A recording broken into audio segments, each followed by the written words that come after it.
Guys, তোমরা কেমন আছো? আশা করি ভালো আছো। আমি খুব ভালো আছি। মামনি অফিসিয়াল ব্লগে তোমাদের স্বাগত। আবারও চলে এসেছি নতুন একটা ব্লগ ভিডিও নিয়ে। আজকে তো নীল পুজো, নীলের উপোস। নীলের ঘরে বাতি জ্বালাতে যাব। মানাকে রেডি করে আমিও চান টান করে রেডি হয়ে গেছি। এবার আলতা পরবো।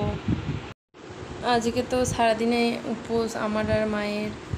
আমি তো এবার আলতা পরে নেবো। আলতা পরা হয়ে গেলে মানাকে নিয়ে মায়ের সাথে শিব মন্দিরে যাব নীলের বাতি জ্বালাতে। তোমাদের তো দেখাবো। আমার তো আলতা পরা কমপ্লিট হয়ে গেছে। আমরা তো বেরিয়ে পড়েছি। মাও আসছে। আমি তো মানাকে কোলে নিয়ে নিয়েছি। আর মানার বন্ধুও চলে এসেছে। মানার সাথেই খেলা করে যাচ্ছে আমাদের সঙ্গে। আমরা তো চলে এসেছি। এটা হচ্ছে আমাদের শিব মন্দির। মা যাচ্ছে আগে। মা প্রথমে জ্বালাবে বাতি। বাইরেও সবাই জ্বালিয়েছে। মানাকে তো কোল থেকে নামিয়ে দিলাম। এটা আমাদের শিব ঠাকুর। আগে পুজো হয়েছে। মা সকালে পুজো দিয়ে গেছে। আরও সবাই মোমবাতি জ্বালিয়েছে। মা তো প্রথমে বাতি জ্বালাচ্ছে, তারপর আমি জ্বালাবো। আজকে তো খুব রোদ দিয়েছে। আমার কাছেও একটা বাতি আর ধূপ আছে, ওটা জ্বালাবো। মানা নন করো তো, প্রণাম করো ঠাকুরকে, প্রণাম করো। মানা এখন ঠাকুরকে প্রণাম করছে। বাহ, হ্যাঁ, ও ঠাকুর ভালো রেখো আমায়। বাহ, তো মাথা ঠুকছে। মানাও তো ঠাকুরকে প্রণাম করে নিয়েছে। আমি এবার নীলের ঘরে বাতি জ্বালাচ্ছি। বাতি জ্বালিয়ে ঠাকুর প্রণাম করে নিলাম। হয়ে গেছে আমাদের তো নীলের ঘরে বাতি জ্বালানো কমপ্লিট হয়ে গেছে। এবার তো আমি মানাকে নিয়ে বাড়ি চলে যাচ্ছি। মানা তো চুপ করে কোলে আছে। গাইস, এগুলো তো আমাদের ঘরের ঠাকুর। এবার আমি ফুল জল দেবো। আমাদের তো নীলের ঘরে বাতি জ্বালানো হয়ে গেছে। আমার তো ঘরে ঠাকুর আছে, শিব ঠাকুর, দেখতেই পাচ্ছ। অনেক রকমের ঠাকুর আছে। এগুলো এবার পুজো করবো আমি। প্রথমে তো আমি মালা গেঁথে নেবো, মহাদেবকে পরাবো। আকন্দ ফুলের মালা মা তুলে রেডি করে রেখে দিয়েছে। আমি তো ছুঁচ সুতো নিয়ে মালা গাঁথতে বসে পড়েছি। জবা ফুলও আছে। মানাও ওদিকে মালা গাঁথতে আরম্ভ করে দিয়েছে আমার সাথে।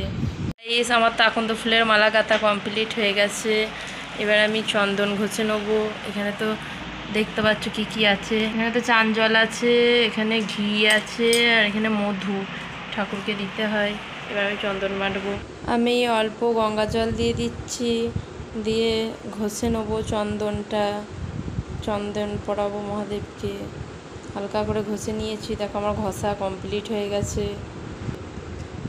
আমি তো প্রথমে ঘি নিয়ে নিয়েছি। মহাদেবকে ঘি মাখিয়ে মধু দেবো। এবার মধুটাও দিয়ে দিলাম। তারপর তো আমি চান জল দেবো। চান জল দিয়ে স্নান করাচ্ছি। হয়ে গেছে আমার। চান জল দিয়ে 3 বার দিয়ে দিতে হয়।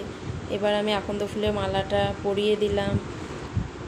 এবার তো আমি গঙ্গা জল দিয়ে দিলাম, তিকুনা বেলপাতা দিয়ে দিলাম, দিয়ে ফুল দিয়ে পুজো করছি। মা তারাকেও জবা ফুল দিলাম, আর সব বাকি ঠাকুরদের ফুল দিয়ে পুজো করছি। আমার তো ফুল দিয়ে সব কমপ্লিট হয়ে গেছে। কেমন লাগছে বলবো।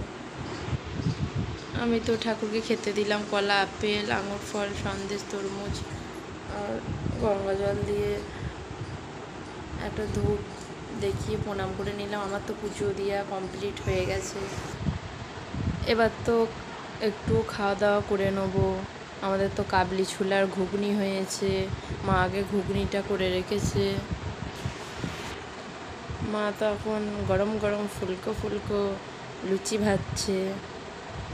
লুচি ভাজা হয়ে গেলে এবার আমি খাবো।